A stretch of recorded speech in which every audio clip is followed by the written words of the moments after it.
हम अल्हम्दुलिल्लाह वो लोग हैं जो 100 साल से सियासत करते आए हैं। यौम बड़ा एक वाक़या गुजरा है जिसमें हमारे 600 शोधा इस रियासत ने हमें दिए। हम लड़े नहीं, हम रियासत के साथ चले। इधर पिंडी में रियासत ने हमें शोधा दिए, हमने वो शोधा अपने कंधों पर उठा के ले गए, लड़े नहीं, रियासत के साथ चले।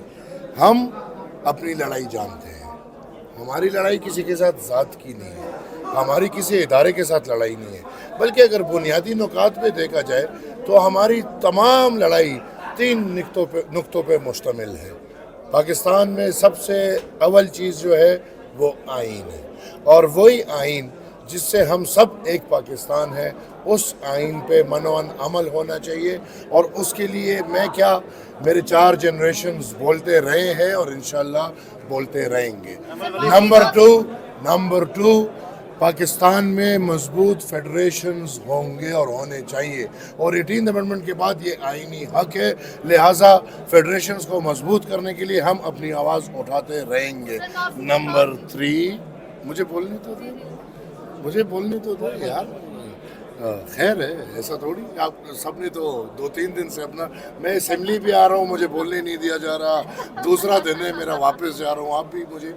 तीसरी कि पाकिस्तान की पॉलिसी होनी चाहिए अमन की बुनियाद। मैं चाहता हूँ कि मेरे कौम को अमन मिले और अमन में रहते हुए वो अपनी ज़िंदगी बसर करे।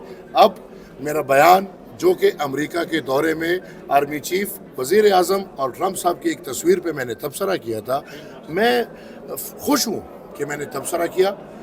पार्लियामान के अंदर अल्हम्दुलिल्लाह वो आवाज़ बना जो मैं समझता हूँ कि पूरे कौम का एक आवाज़ था, लेकिन कोई और ये आवाज़ बन नहीं पाता। वो आवाज़ उठा के जैसे वज़ीर आज़म अमेरिका से वापस आए हैं, उन्होंने मुझे बुलाया है। मैं था, राना सनाउल्लाह साहब थे और आज़म नज़ीर तारड़ साहब थे, और उन्होंने मुझे अपनी अमेरिका के विज़िट की तमाम ब्रीफिंग दी, जिन पे मैंने कहा कि वज़ीर आज़म साहब, मैं कोई अहमियत नहीं रखता, ब्रीफिंग पार्लियामान को दिया करें, पार्लियामान अहमियत रखती है। और उन्होंने कहा कि इंशाल्लाह हम मज़ीद पार्लियामान को ब्रीफ भी करेंगे और जो भी होगा उसको लूप में लेंगे। दूसरी बात उन्होंने की कि जो तस्वीर पे मैंने तबसरा किया वो आपके माइंस और मिनरल्स का सौदा या कुछ भी नहीं था।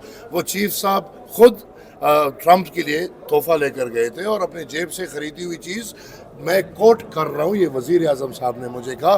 तो मैंने कहा जब बात ये है तो अच्छे, चलो तोहफे तवाइफ ये चलते रहते हैं रियासतों में, उसके लिए मैं माजरत ख्वाह हूँ अगर किसी को मेरी बात बुरी लगी है, उस दम तक कि इसके साथ पुख्तनख्वा के माइंस एंड मिनरल्स का कोई लेना देना नहीं। अब इसको आप जो समझे वो मैं कर चुका हूँ।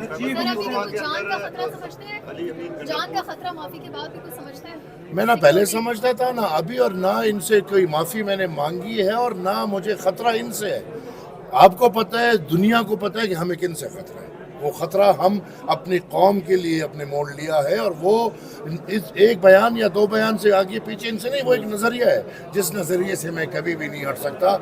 लिहाजा दहशत और वहशत के रोज़गार में जब अमन का नारा जो भी उठाएगा वो उनके बंदूक के उसको, वो इमरान खान ने शिस्त बोला था, क्या बोला था, नशिस्त बोला था, उस पे होगा। तो अच्छा सर, आज तब्दीली में तब्दीली और आगे और तब्दीली। सर ये बता दें कि ये बता दें कि इस्तीफा अभी तक गवर्नर को वसूल नहीं हुआ, जबकि गंडापुर तो 12 जिले क्रॉस भी चले गए थे पैदल बड़ी स्पीड से। तो कौन सी स्पीड कम है और कौन सी तेज? अल्लाह ना करे, ऐसी बात मैं कभी नहीं करूँगा। एक मर्द के लिए इस तरह की बात मैं कभी नहीं करूँगा। बल्कि मैं तो समझ रहा हूँ कि कल से जो मैं देख रहा हूँ तो मेरी हमदर्दी बन रही है अली अमीन गंडापुर के साथ। हमदर्दी इस तरह बन रही है कि अगर आप पिछले माहौल में देखें तो अगर मेरे साथ कोई भी कुछ हो रहा था तो मैं ये on the face of it कहूँगा कि अली अमीन डट के खड़ा हुआ मेरे साथ। मेरी सिक्योरिटी के मामले पे वो बिल्कुल मेरे साथ डट के खड़ा हुआ।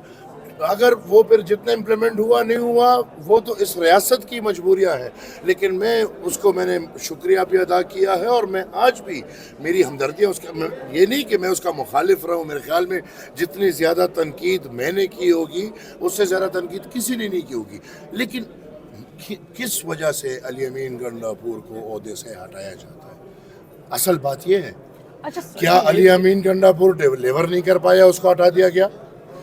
کیا علی امین گنڈاپور کرپٹ تھا اس لیے اس کو ہٹا دیا گیا، یا ہر پارٹی کو موروثیت کے تانے دینے والے میں پارٹی میں موروثیت کا مارا ہوا علی امین گنڈاپور گھر جا رہا ہے؟ تو یہ وضاحت میرے خیال میں بہت لازمی ہے پاکستان تحریک انصاف کے اس ٹولے کو کہ علی امین گنڈاپور کیوں جا رہا ہے، اور جب وہ جواب مل جائے گا تو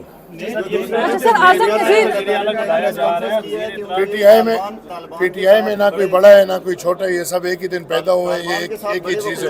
صاحب یہ بتائیے گا کہ جو نئے وزیر اعلیٰ کو لایا جا رہا ہے، وزیر اطلاعات نے کہا ہے کہ ان کا تعلق ڈائریکٹ طالبان کے ساتھ ہے، یہ تو ان کو تو بیرسٹر سیف کا تعلق جو ڈائریکٹ طالبان کے ساتھ تھا، کیا کیا آپ نے؟ اچھا سر، ابھی اعظم نذیر تارک کے ساتھ آپ سے دیکھ رہے ہیں ٹی ایل پی غزہ کے حوالے سے احتجاج کرتی نظر آ رہی ہے، لاہور میں ان کے اوپر جو ہے وہ لاٹھی چارج بھی کیا ہے، کیا کہیں گے اس حوالے سے؟ آرمڈ ملیشیاز کو وقت آ گیا کہ پاکستان میں اگر وہ کسی جامع میں بھی ہیں لیکن ایکسٹریمسٹ ایلیمنٹس اور آرمڈ ملیشیا کو راؤ بالکل نہیں دینا چاہیے۔ اچھا سر، اعظم نذیر تارک کے ساتھ آپ کی ملاقات ہوئی ہے، وہ بتا سکتے ہیں ملاقات کس حوالے سے، کہ علی امین کے حوالے سے تو نہیں تھی؟ دیکھیں جی، ظاہر سی بات ہے، جو بہت ہلچل چل رہی ہے اور بہت باتیں ہو رہی ہے، اور ان باتوں میں آج ہم بیٹھے ہیں اور کچھ باتیں ہوئی ہیں، انشاءاللہ دیکھیں گے۔ اس وقت وہ باتیں شاید پبلک کے لیے نہیں ہے کہ میں کروں، میرے کچھ نہیں ہے، لیکن ان کی باتیں میرے پاس امانت ہے، تو اس کو میں فی الحال امانت میں رکھوں۔ علی امین گنڈاپور صاحب کو کوئی پیغام دینا چاہیں؟ علی امین گنڈاپور صاحب کو کوئی پیغام دینا چاہیں؟ ڈٹ کے کھڑے ہو جاؤ، ہم آپ کے ساتھ ہیں۔ نون لیگ کے درمیان جو مذاکرات ہیں وہ ابھی تک صحیح سے نہیں چل رہے، کیا کہیں گے پی پی اور نون لیگ کے درمیان جو حالات؟ میں آپ کو پی پی لگ رہا ہوں، نون لگ رہا ہوں؟ Thank you. Thank you, thank you.